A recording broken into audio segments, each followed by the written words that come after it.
네, 정치권 이슈 자세히 짚어보겠습니다. 이동학 전 더불어민주당 최고위원, 이창근 국민의힘 하나물 당협위원장과 함께하겠습니다. 어서 오십시오. 네, 안녕하세요. 안녕하세요. 네. 자, 민주당이 조희대 대법원장과 한덕수 전 국무총리의 회동 의혹을 제기했는데요. 조 대법원장이 어제 반박 입장을 냈습니다. 이 대통령 관련 사건에 그 누구와도 만나거나 논의한 바가 없다라는 건데요. 상황이 지금 진실 공방으로 번지고 있는데 어떻게 보고 계시나요? 사실 저는 이 만남 여부는 진위 여부나 이런 것들이 좀 밝혀져야 되겠습니다만은 네. 저는 핵심은 아니라고 봅니다. 그러니까 핵심적인 사안은 사법부 스스로가 독립을 해치고 불신을 자초하고 있는데 이 차관점이 있다 이렇게 생각을 하고요. 네. 지난 대선 때 조희대의 난이라고 불리지 않았습니까? 1심에서 유죄가 났고 2심에서 무죄가 난 사건입니다. 그런데 이례적으로 대법에서 이것을 빠르게 하겠다라고 하면서 사실 4월 22일 날 소부에 배당이 됐었거든요. 네. 그런데 그것을 대법에서 자기네들이 하겠다라고 해가지고 이 전원 합의부로 이 회부를 합니다. 그리고 이틀 뒤에 바로 심리가 열려요. 그리고 9일 뒤인 5월 1일 날 바로 이 판결이 나죠. 그렇기 때문에 이 지점에서 도대체 왜 대선을 앞두고 이렇게 빠르게 대선 후보의 어찌 보면 자격을 문제 삼을 수 있을 만한 그런 판결을 그렇게 빠르게 냈는가. 이 부분에 대해서는 어쨌든 권투 경기를 하려고 하는데 바로 제3자가 난입을 해가지고 지금 이렇게 했다. 그것이 헌법과 선거법에도 맞지 않는 사안이었는데 대법이 왜 그렇게 했을까? 여전히 의혹이 남아있는 거거든요. 그렇기 때문에 이런 문제 제기나 이런 것들이 지금 설왕설래하면서 나오고 있는 부분이 네. 대법 스스로가 이 부분에 대해서 해명이 지금 안 되기 때문이다. 이렇게 생각합니다. 네. 한덕수 전 총리 측도 먼저 입장을 냈는데 사실이 아니다, 소설이다 이런 반응까지 보이더라고요. 그렇습니다. 민주당이 전원에 의한 이러한 폭로를 계속하고 있는데 네. 과연 이것이 민주당의 누틴인가 이런 생각까지 들어요. 어. 왜냐하면 과거에 청담동 술자리도 있었지 않습니까? 그때 당시도 결론 어떻게 됐습니까? 허위, 거짓으로 판명이 났지만 그렇게 의혹을 제기한 김의겸 전 의원은 형사처벌은 받지 않았어요. 네. 그것이 바로 국회의원의 면책특권 때문에 그렇습니다. 하지만 민사처벌은 받았어요. 그런데 지금 또 어떻게 됐습니까? 새만금 청장으로 또 이렇게 검이 환영했어요. 네. 민주당의 루틴이 정말 잘못된 것이 허위 사실이라 하더라도 국회의원의 면책특권에 숨어가지고 국회에서 발언을 해요. 그것이 일종의 루머라도 좋다 이거예요.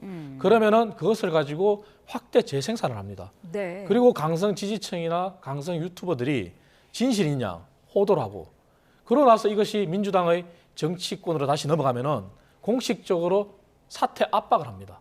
이미 정청래 대표가 그렇게 했지 않습니까? 과연 이것이 대한민국 발전과 상권 분립에 맞냐 이런 생각이 들어요. 문영배 전 헌법재판소장이 뭐라 그랬습니까? 대한민국은 헌법에서 시작된다 그랬지 않습니까? 헌법을 되돌아본다면 상권 분립이 명확하게 위치해 있고 그리고 네. 민주당이 주장한 것처럼 선출된 권력이 사법부를 장악할 근거가 없어요. 그런데 민주당은 지금 잘못된 그러한 행태를 하고 있는 것이고 그래서 다시 한번 강조하지만 민주당은 이러한 루머에 가까운 것으로 시작되는 누틴, 네. 대한민국의 미래가 정말 어둡다 이런 말씀드리겠습니다. 서영교 의원은 아주 신뢰할 만한 내용이라면서 제보의 그 녹취도 공개를 했는데요. 이거 들어보면은 이 제보자도 어디서 들었다, 그랬다더라 예 내용이거든요. 녹취 들어보셨습니까? 네, 녹취는 이미 서영교 의원께서 지난 5월 달에 법사위에서 튼 적이 있습니다. 네. 근데 그것 말고도 아마 복수의 제보가 지금 들어온다고 이야기를 하고 있는 걸로 봐서는 무언가가 더 있는 거 아니야? 이제 이런 생각이 들고 이것을 잠깐 설명을 드리면 4월 4일 날 탄핵이 있었어요. 네. 그리고 4월 7일 날 이 부적절한 만남이 있었다라고 하는 제보의 이 녹취가 있는 거거든요.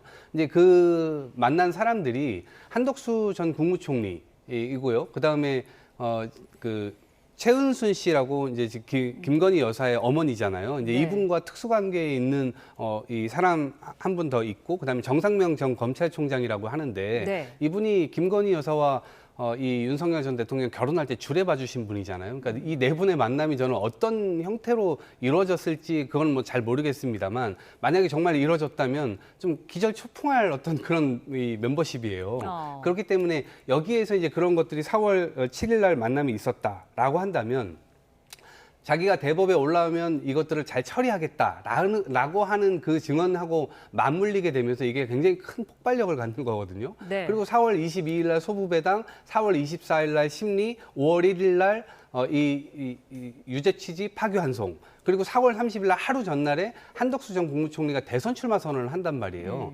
이 흐름이 쭉 이제 연결이 되면서 이게 폭발성을 갖는 것인데 실제 이 여부와는 사실은 저는 관계없이 네. 애초부터 대선에 난입했던 이 부분이 문제라고 생각을 하기 때문에 아마도 이런 이야기들이 계속해서 끊임없이 나오고 있는 것 아닌가. 그리고 조희대 대법관 스스로가 지금 직위원 재판부가 하고 있는 예를 들면 일주일에 한 번씩 지금 재판하고 있거든요. 네. 만약에 이거를 차일피일 계속 이런 식으로 느린 속도로 진행을 하게 되면 6개월이 지나면 구속이 또 풀려나게 될 거 아닙니까? 그런 상황들이 또 발생하게 될 경우에 이거 마치 이제 팔이 안으로 굽는 그런 행위를 하고 있는 것 아니야? 이런 의혹을 국민들께서 가지실 수 있기 때문에 네. 이 부분에 대해서 공정성을 좀 기해달라라고 하는 주문을 계속해서 지금 하고 있는 겁니다.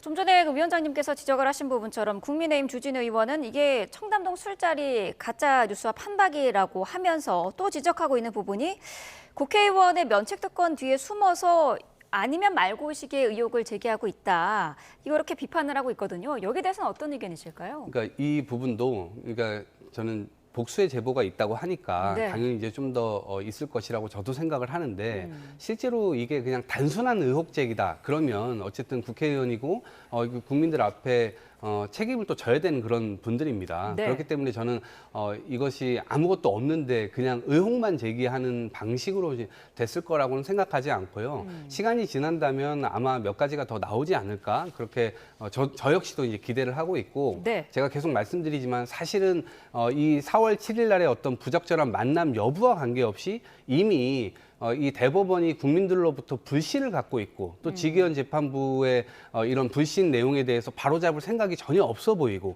그렇기 때문에 이 지점에 대한 책임은 대법원이 분명히 져야 된다 이 말씀을 드리겠습니다. 네. 추진 의원은 부승찬, 정청래 이 두 사람을 무고죄로 처벌해야 한다라고도 입장을 밝혔더라고요. 그렇습니다. 민주당이 정말 떳떳하다면은 국회 뒤에 숨을 게 아니라 방송이나 본인들이 좋아하는 유튜브에 나와서 얘기를 왜 못합니까? 그런 거 안 하잖아요. 그렇다면은 그 자체가 신빙성을 잃는 거고요. 네. 민주당이 그 정도로 자신이 없다는 것이죠. 그리고 중요한 것은 이겁니다. 민주당이 자꾸 대법원에 대해서 중립성을 위반했다 이러는데 법원의 판단은 독립성과 공정성이지 않습니까? 저는 이런 생각이 들어요. 민주당의 잣대는 본인들한테 유리한 판결이 나오면은 맞다고 해요. 하지만 본인들이 보기에 불리한 판결이 나오면은 사법부가 중립성을 위반했다 이렇게 얘기해요. 그러면 대한민국 사법부가 어떻게 정치권으로부터 독립할 수 있겠습니까? 민주당이 지금 해야 할 일은 야당이 아니잖아요. 여당이잖아요. 네. 여당이면 국가를 책임지는 정당이잖아요. 그렇다면 여당으로서 헌법에 입각해서 법률에 맞게끔 일을 해야 되는데 이렇게 법률을 무시하고 헌법을 무시한다면 대한민국 법치가 왜 존재하겠습니까? 민주당이 그냥 입법, 사법, 행정을 다 하면 돼요. 저희 국민의힘이 한 번도 과거 시절에 저희가 야당 시절에 김명수 전 대법원장 있었을 때 정치 공세는 한 적이 있었어요. 하지만 민주당처럼 이렇게 하지는 않았어요. 그것은 사법부의 판단을 존중하기 때문입니다. 그래서 민주당이 지금 다시 가져야 될 시각은 과거 자꾸 대선을 회귀해서 대선에 개입했다 이런 시각 가질 게 아니라 네. 그렇다면 더 거꾸로 올라가야 돼요. 이재명 대통령이 당시 후보 시절에 법꾸라지라는 말을 들으면서 재판을 지연시킨 거는 그런 걸 어떻게 하겠습니까? 그런 얘기는 이제 저희가 안 하잖아요. 그렇다면 민주당도 본인들의 판단에 마음에 안 든다고 해서 사법부를 급박하는 행태를 멈춰야 된다. 네. 그리고 정말 당당하다면 언론이나 유튜브 나와서 아니면 기자회견을 해서 국회 말고 다른 민간의 울타리에서 하라 이거죠. 근데 못 하잖아요. 네. 민주당의 정청래 대표는 지금 이것과 관련해서 내란 특검이 수사를 해야 된다라는 입장까지 밝히고 있는데 특검은 신중한 입장을 보이고 있거든요. 내란 특검의 수사 대상에도 포함이 될 가능성이 있다고 보시나요? 글쎄요. 그건 특검에서 전적으로 결정할 문제이긴 한데요. 네. 지금 국민의 불신이 사그라들지 않고 있기 때문에 특검에서 저는 검토는 해볼 수 있다고 생각합니다. 아마 처음에 특검은 여러 가지 사실의 조각들을 모아가지고 전체 그림을 그리고 본인들이 어떤 갈래로 지금 이 수사를 진행해야 될지에 대한 시나리오는 다 있을 겁니다. 네. 근데 여기에서 어쨌든 제3의 본인들이 예측하지 못했던 그러한 어떤 문제 제기가 계속해서 되고 있고 또 국민의 불신이 계속 진행이 되고 있잖아요. 그리고 대법원이 과연 이 내란과 관련된 과정에서 어떤 일들을 했었는가. 특히나 조희대 대법관은 윤석열 전 대통령이 임명했기 때문에 네. 이런 엄청난 일을 저지르는데 대법원에도 얘기를 안 했을 것이다. 이제 이렇게 생각하는 게 사실은 또 어불성설이기도 하고 그런 여러 가지 측면에서 조희대 대법관의 지금 이 의혹 관련해서 계속해서 여당에서도 문제 제기를 하고 있고 국민의 불신이 계속되고 있는 이 상황 속에서 특검도 좀 판단을 해야 될 겁니다. 근데 일단은 약간 자세를 좀 빼긴 했습니다만 네. 만약에 이 부분이 계속해서 더 커진다면 그리고 실제 의혹이 아니라 구체적인 어떤 제보자가 등장하거나 네. 아니면 제보의 내용이 좀 더 구체적이거나 이런 것들이 추가로 더 나올 경우에는 특검도 그런 부분들에 대해서는 판단을 해야 되지 않을까 싶습니다. 네, 조국 혁신당은 여기에 대해서 지금 탄핵 소추안까지도 이미 준비해 놨다고 밝혔거든요. 이 부분은 어떻게 보세요?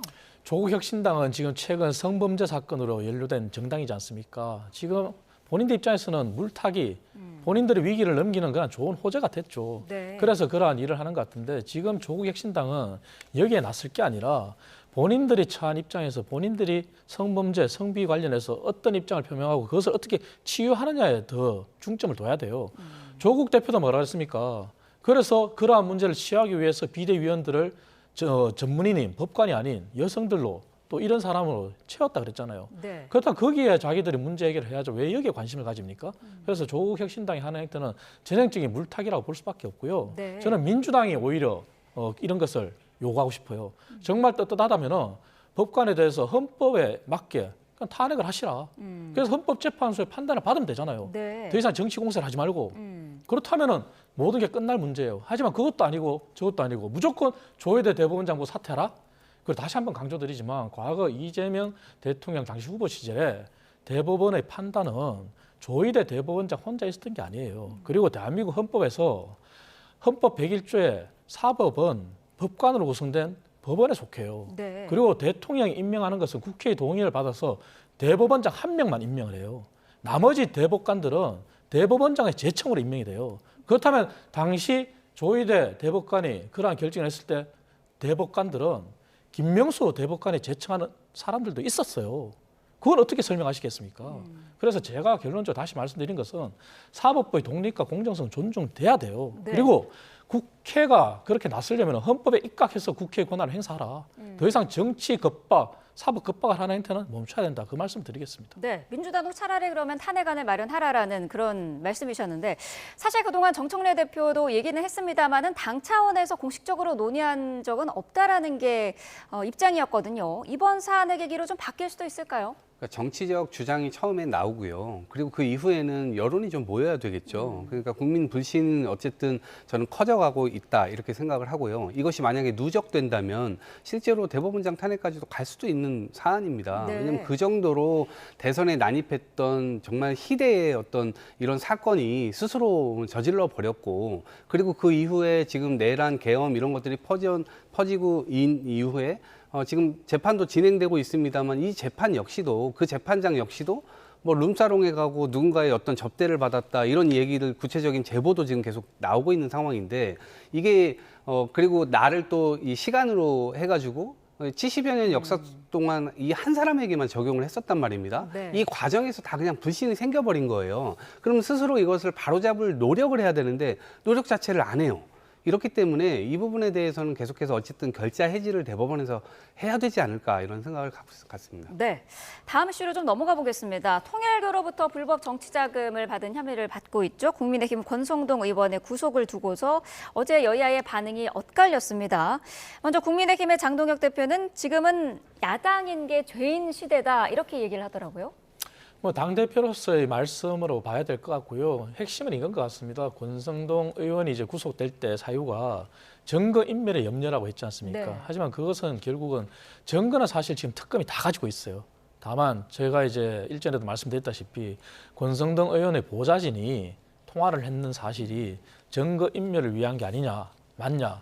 그러한 거에 대한 법원의 판단이 중요하다 그랬는데 법원이 그것을 증거인멸로 본 것 같아요. 그래서 네. 이제 결국은 증거인멸의 우려가 있기 때문에 구속했다 이런 건데 결국 저는 개인적인 의견에서 말씀드린 것처럼 사법부의 판단은 존중해야 된다고 생각합니다. 다만 지금 현재 민주당이 사법부나 특검을 압박하는 이런 행태에 대해서는 저희가 반발하는 거죠. 네. 왜냐하면 특검은 특검의 독립성, 공정성을 가지고 특검이 임해야 되는데 정치권의 논리대로 특검이 움직여서도 안 되는 것이고 사법부도 마찬가지입니다. 그래서 더 중요한 것은 저는 이 부분을 말씀드리고 싶어요.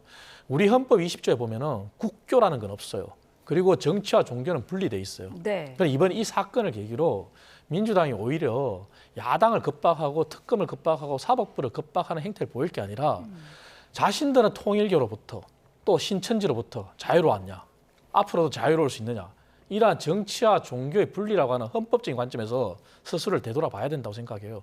물론 국민의힘도 마찬가지입니다. 두 정당이 과거 대선 과정에서 신천지라는 그러한 종교로부터 자유롭지 못했잖아요. 그 통일교에 이번에 1억 그러한 뇌물 사건, 그리고 한학자 총재 초호화 변호인단 누가 들어갔습니까? 이재명 대통령이 임명했던 직전의 민정수석도 포함이 된 적이 있지 않습니까? 그렇다면 이것은 통일교가 발을 뻗치고 손을 뻗치고 있는 것이 과연 국민의힘이 뿌릴까? 그렇게 못 보는 거거든요. 그렇다면 본인들도 자성하고 자숙하고 정말 정치와 종교의 분리라는 관점에서 스스로를 저는 되돌아보길 바라요. 네.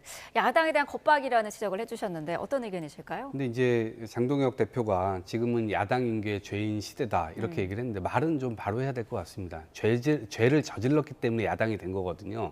지금 그 지점을 계속 간과를 하면 안 될 것 같고, 특히나 1호 당원인 윤석열 전 대통령께서 엄청난 일을 저질렀어요. 역사의 죄를 저질렀습니다. 그런데 지금 드러나고 있는 일들이 뭐 권성동 의원이 뭐 2호 당원인지 모르겠습니다만 지금 뇌물 받아서 이렇게 됐다는 거 아닙니까? 근데 줄줄이 지금 보수 정권이 대통령을 탄생시키고 정권의 어떤 활약상들을 보게 되면 국민들을 위해서 일을 했다는 것보다는 대통령의 측근들이 뭐 해먹었다, 뭐 빼먹었다. 그러니까 국가를 수익 모델로 해서 부정부패를 저지르는 일들에 굉장히 많이 연루가 되어 있어요. 근데 이것도 대선 과정에서 본인이 1억을 받았다. 그리고 실제 명시적인 문자까지 나왔잖아요. 큰 데 써주십시오. 그러면 만약에 그것이 아니라고 한다면 지금처럼 자기는 떳떳하다라고 얘기를 하려면 네. 그것에 당시에 반박하는 문자가 있어야 되는 거예요. 이런 문자는 도대체 왜 나한테 보내셨습니까? 그게 지금 뭐 쇼핑백에 들었다는 게 넥타이라고 얘기를 하는 거 아니겠습니까? 그러면 넥타이를 큰데 어떻게 쓰죠? 어떻게 뭐 끈을 묶는 데 쓰나요? 그러니까 그 반박 자체가 지금 서로가 이야기가 안 되는, 상식적으로 이해가 안 되는 선에서 지금 진행되고 있기 때문에 네. 이 지점에서는 야당이기 때문에 뭐 탄압을 받는다, 이제 그런 프레임이 통하지 않을 것이라고 믿고, 적어도 상식적인 면에서 국민들께서 좀 공감하실 정도의 내용으로 본인이 자숙하고 이런 내용들을 이야기를 해야 되는데 자꾸 탄압받는 식의 프레임을 국민들께 이야기한다고 해서 국민들이 그것을 믿어줄지 의문입니다. 네. 국민의힘이 오는 일요일 대구를 시작으로 이제 대규모 장외 집회를 여는데요. 경보선 라인을 따라 이동을 한다고 하는데 이런 대규모는 6년 만이라고 하더라고요. 저희가 이렇게 장애 집회를 하는 핵심은 비리가 있는 의원들을 옹호하기 위한 건 아니라는 것을 분명히 말씀드립니다. 네. 야당이 벌이고 있는 이러한 장애 집회가 왜 생겼을까? 결국은 여당, 민주당의 독주, 결국은 사법 겁박입니다.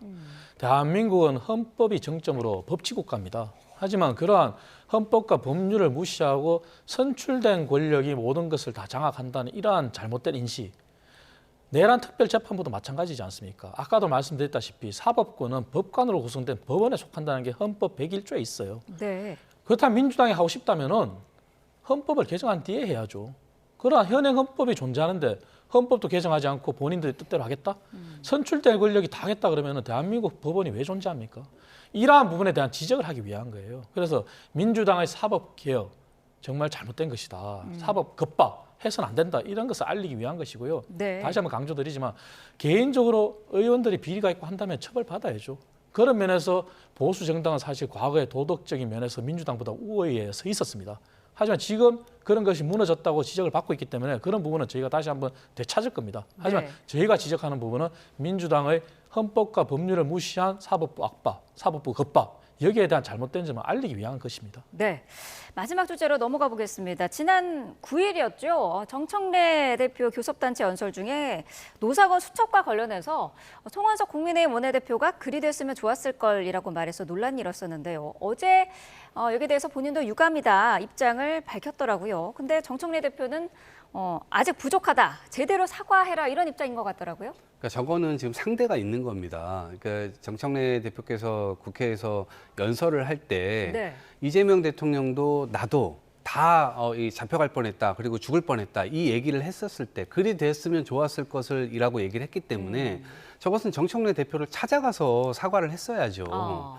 그렇기 때문에 지금 진정성 있는 사과가 아니라고 이제 생각할 수밖에 없는 것이고 엊그저께 왜 국회 법사위에서 박지원 의원께서 굉장히 이 상대당을 향해서 호통을 치고 나경원 의원에 대해서 잘못됐다 이렇게 얘기를 하는 그 과정에서 곽규택 의원인가요? 그분이 굉장히 세게 뭐 사모님 뭐 하세요? 그러니까 이미 돌아가신 분이잖아요. 네. 그런 실수를 했어요. 어찌됐건 그 공방하는 과정에서. 네. 근데 끝나고 나서 와가지고 개별적으로 사과를 했단 말이에요. 거기에서 마음이 누그러지신 분들도 있어요. 물론 곽규택 의원의 어떤 발언이나 이런 것들이 잘못됐다 생각하지만 사과는 그렇게 해야 되는 것이죠. 그래서 깔끔하게 본인 스스로가 잘못했던 측면들이 있고 더더군다나 상대당을 완전히 말살하겠다, 척결하겠다. 대통령께서 그런 이 단어를 써가면서 계엄 선포를 했잖아요. 네. 그러니까 그 상황 속에서 그 누구도 안정감을 느낄 수가 없었을 겁니다. 그러니까 진짜 정말 내가 죽을 수도 있다라는 그런 생각을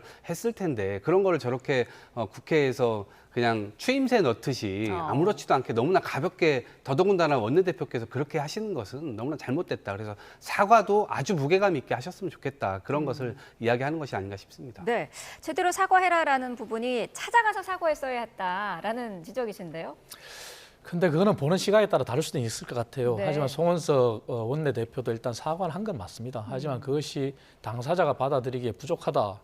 그런 지적도 받아들일 수는 있어요. 하지만 중요한 것은 정치가 복원이 돼야 되잖아요. 네. 그리고 이재명 대통령의 주제로 어쨌든 여야 대표가 손을 맞잡았잖아요. 그리고 내일 여야 민생 경제 협의체도 출범을 해요. 네. 그렇다면 이것이 지속되려면 원내 대표들이 빠질 수는 없잖아요. 그렇다면 저는 이렇게 했으면 좋겠어요.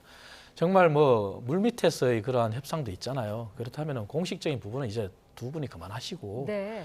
물밑에서 비공식적으로 저녁에 만나서 허심탄회하게 소주 한잔 하면서 얘기를 풀든지 이렇게 비공식적인 그러한 라인도 가동이 돼서 그렇게 간다면 더 이상 국민들이 피로감도 안 느끼고 눈살 찌푸릴 일도 없지 않겠습니까? 그래서 공식적인 부분은 이 정도로 끝내고 그렇게 정말 물밑에서 통 크게 두 분이서 만나서 좀 했으면 좋겠다. 그런 바람이 있어요. 말씀하신 그 민생경제협의체가 내일 이제 첫 회의를 열게 되는데 원내대표는 어쨌든 지금 상황에서는 빠져 있는 상태거든요. 그러면은 이후에 추가적으로 좀 합류할 가능성도 있다고 보시나요?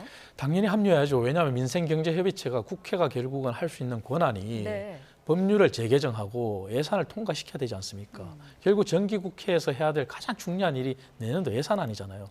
원내대표가 각 원내 의원들을 이끄는 그러한 수장이잖아요. 네. 원내대표가 빠진 협의체가 어떻게 정상화되겠습니까? 그래서 빠르게 합류해서 지금 현재는 3+3으로 출범하지만 이게 때에 따라서는 4+4가 될 수도 있고 5+5가 될 수도 있어요. 정말 민생을 위해서 한다는 마음가짐으로 한다면 모든 법안들도 민주당 일방 독주로 처리되는 게 아니라 협의를 해서 하나하나 나간다면 네. 시간이 걸리더라도 그러면 국정이 더 안정화되고 국민들도 더 편안함을 느끼지 않을까요? 그래서 저는 원내대표들은 반드시 참여해야 된다. 그런 생각을 하고 있습니다. 네, 여야가 건건히 충돌하고 있는 상황인데 이 민생경제협의체가 제대로 역할을 할 수 있을지도 관심이거든요. 어떻게 예상하시나요? 지난 대통령께서 여야 대표 회담을 같이 했잖아요. 이제 그때 그 결과로 지금 민생경제협의체가 이제 만들어지게 됐고 네. 지금 이제 첫 발을 이제 내딛는 시점이에요. 그렇기 때문에 원내대표, 국민의힘의 원내대표께서 빨리 본인의 어떤 실수를 했던 지점들을 좀 바로잡는 노력들이 좀 필요하다라고 생각을 하고요. 네. 그리고 앞으로 국민들께서는 기대하시는 것이 국회가 싸우는 일이 맞습니다. 근데 싸우더라도 국민들을 위해서 해야 되는 결정은 뒤로 미루지 말라는 겁니다. 그래서 그 지점에서 책임감을 좀 더 야당이라고 하더라도 느껴주시고 그렇게 한다면 한 발 한 발 그렇게 간다면 좀 국민의 지지도 다시 찾아올 수 있을 거라 보거든요. 그래서 네. 어쨌든 지난 계엄과 탄핵 이런 부분들에 대해서 사과하고 국민들의 삶을 제대로 챙기는 그런 야당의 모습을 보여주시길 기대합니다. 네, 알겠습니다. 두 분 말씀 여기까지 듣겠습니다. 이동학 전 더불어민주당 최고위원, 이창근 국민의힘 하남을 당협위원장과 함께했습니다. 고맙습니다.